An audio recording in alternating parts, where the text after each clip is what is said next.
இப்போ முட்டை ஆம்லேட் வந்து செய்ய போகிறோம். அதுக்கு தேவையான அளவு வெங்காயம் எடுத்திருக்கேன். இப்போ அதுக்கு தேவையான இன்க்ரீடியன்ட்ஸ் எல்லாம் ஆட் பண்ணிடலாம்.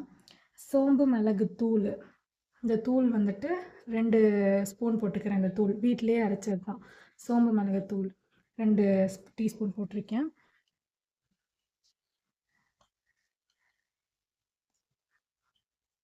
பெருங்காயத்தூள் வந்துட்டு இந்த ஸ்பூனில் 1/4 டீஸ்பூன் பெருங்காயத்தூள் ஆட் பண்ணியிருக்கேன்.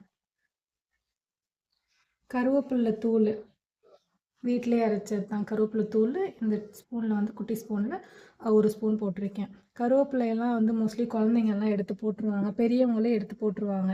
அதனால் வந்துட்டு இந்த மாதிரி தூளாக அரைச்சி போட்டோம்னா எடுக்கவும் முடியாது, அதே மாதிரி டேஸ்ட்டும் நல்லாயிருக்கும். அடுத்து தேவையான அளவு உப்பு, தேவையான அளவு போட்டுக்கோங்க. பத்தலைன்னா நீங்கள் எக்ஸ்ட்ராவாக ஆட் பண்ணிக்கலாம். அடுத்து கொத்தமல்லி, புதினா இந்த மாதிரி குட்டி குட்டியாக சாப் பண்ணி வச்சுக்கோங்க. கொத்தமல்லி இந்த அளவுக்கு எடுத்து அதை போட்டுடணும். அடுத்து புதினா,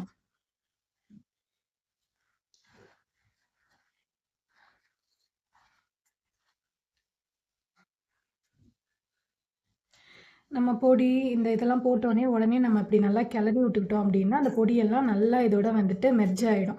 நல்லா சேர்ந்து இப்படி கலரணுன்னா இதாகிடும். ஏன்னா முட்டை நம்ம உடச்சி ஊற்றும் போது மசாலாலாம் என்ன ஆகும்னா தனித்தனியாக கிடக்கும். அதனால தான் இந்த மாதிரி நம்ம ஊற்றிக்கிறோம். இப்படி ஊற்றிக்கிட்டோம், இந்த மாதிரி கிளறிட்டோம் அப்படின்னா நமக்கு இன்னும் ஈஸியாகவும் இருக்கும். முட்டை உடச்சி ஊற்றினோன்னா டக்குன்னு முட்டையும் நல்லா கிளறிடும் அதோட சேர்ந்து. அது நல்லா கிளறிட்டோம் பார்த்தீங்களா? இப்போ அடுத்து வந்து நம்ம நெக்ஸ்ட் வந்து முட்டை உடச்சி இதில் ஊற்ற வேண்டியது தான். 4 முட்டை உடச்சி ஊற்றணும்.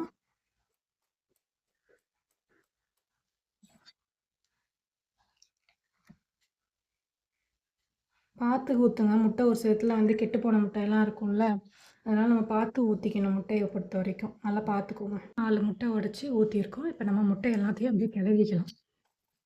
நல்லா இந்த மாதிரி அடித்து கிளறினீங்கன்னா தான் நல்லா கிளறலாம். அதேமாதிரி முட்டையும் நல்லா ஃப்ளஃபியாக வரும். பார்த்துக்கோங்க, இந்த மாதிரி கிளறுங்க, பார்த்துக்கோங்க அப்படின்னு. அடுத்து நான் தோசைக்கல்ல போட்டு முட்டையை எடுத்துட்டு உங்களுக்கு காட்டுறேன்.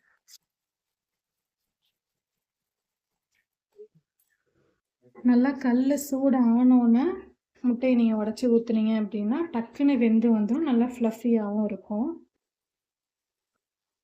அதுங்க அந்த முட்டையை பாருங்க 3 கரண்டி ஊற்றி போட்டிருக்கேன். அடுத்து வந்து வெந்ததுக்கப்புறம் நான் காட்டுறேன் எப்படி இருக்குன்ட்டு.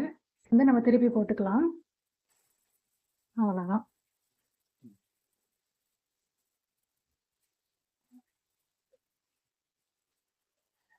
இப்போ திருப்பி போட்டு பார்ப்போம் வெந்திருக்கா என்னன்னு. பாருங்க நல்லா வெந்துருச்சு. அவ்வளோதான். எப்படி ஃப்ளஃபியாக இருக்கா முட்டை பார்க்க. இதை வந்து குழந்தைங்களுக்கு செஞ்சு கொடுங்க, நல்லா சாப்பிடுவாங்க.